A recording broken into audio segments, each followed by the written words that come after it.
Bismillahirrahmanirrahim. Alhamdulillahilladzi 'allamal Qur'an wa zayyanal insana binutqil lisan. Fatuba lima yatlu kitabahu haqqa tilawatihi fi kulli sya'ni wa minhu tajwiduha alladzi sadiqu alaihi tartilal lisan ma'at tafakkuri bil aqli wal jannah. Wassalatu wassalamu ala sayyidina Muhammad afsahibus sohail insan wa ala alihi wa sahbihi ulil birri wal ihsan. Amma ba'du fala hawla wala quwwata illa billah.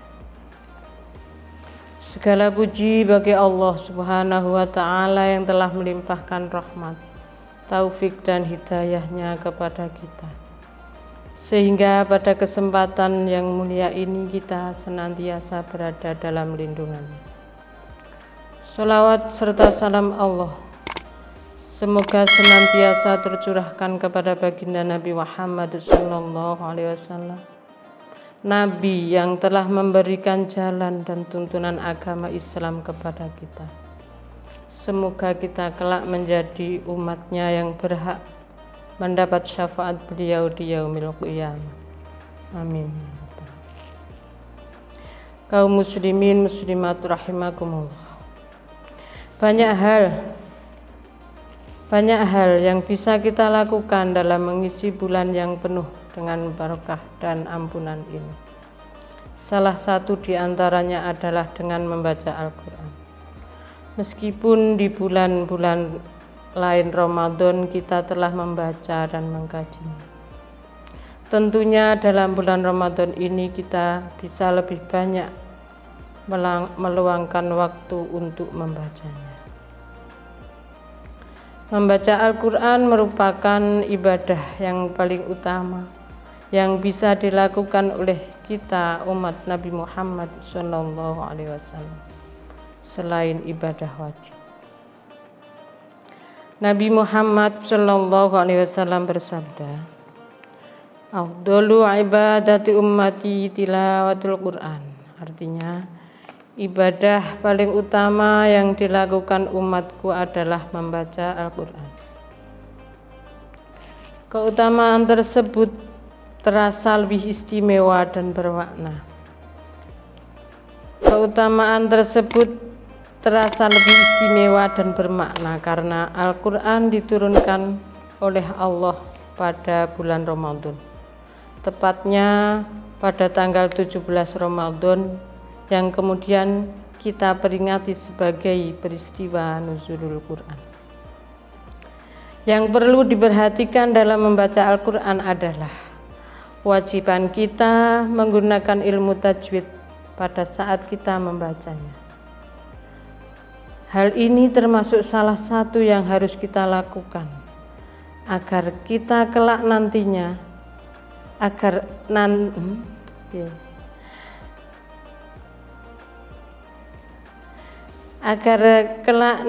Al-Quran yang kita baca bisa menjadi syafaat atau penolong kita di hari kiamat. Nabi Muhammad bersabda, "Iqra'ul Qur'an fa innahu yaumal qiyamati syafi'an li ashabi." Bacalah Al-Quran karena sesungguhnya Al-Quran akan datang pada hari kiamat sebagai penolong bagi pembacanya. Muslimin muslimat rahimakumullah. Selain kita wajib membaca Al-Quran dengan benar dan didasari ilmu tajwid, tentunya ada adab yang harus kita juga lakukan ketika membaca Al-Quran. Di antara adab kita terhadap Al-Quran adalah: 1. Menyentuh, membawa, serta membaca Al-Quran dalam keadaan suci, baik suci dari hadas maupun dari najis. 2. Mengawali membaca Al-Quran dengan membaca ta'awudz. 3. Membaca Al-Quran dalam keadaan menutup aurat. Nomor 4. Membacanya pada tempat-tempat yang bersih dan suci. Kelima, memuliakan Al-Quran dengan menempatkan di tempat yang lebih tinggi. Muslimin muslimat rahimakumullah. Begitu besar manfaat dan hikmah membaca Al-Quran yang kembali kepada diri kita. Tentunya sangat merugi sekali ketika kita meninggalkan membacanya. Di sisi lain, tempat yang kita gunakan sebagai tadarus Al-Quran atau membaca Al-Quran pun mendapat limpahan berkah, sehingga menjadi tempat yang tenteram dan terang bagi para penghuni di dalamnya. Hal ini sesuai dengan sabda beliau Nabi Muhammad sallallahu alaihi wasallam, "Nawwiru manazilakum bis sholati wa tilawatil Qur'an." Terangilah rumah kamu semua dengan sholat dan membaca Al-Quran. Muslimin muslimat rahimakumullah.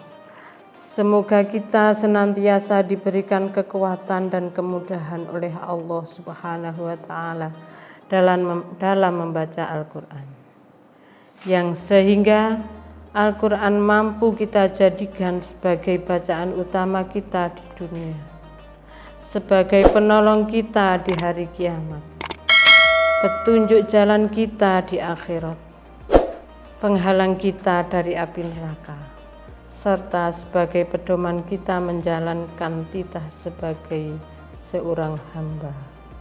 Amin ya rabbal alamin. Demikian yang dapat kami sampaikan. Terima kasih atas segala perhatian. Mohon maaf atas segala kekurangan. Allahul muwaffiq ila aqwamit thoriq. Wassalamualaikum warahmatullahi wabarakatuh.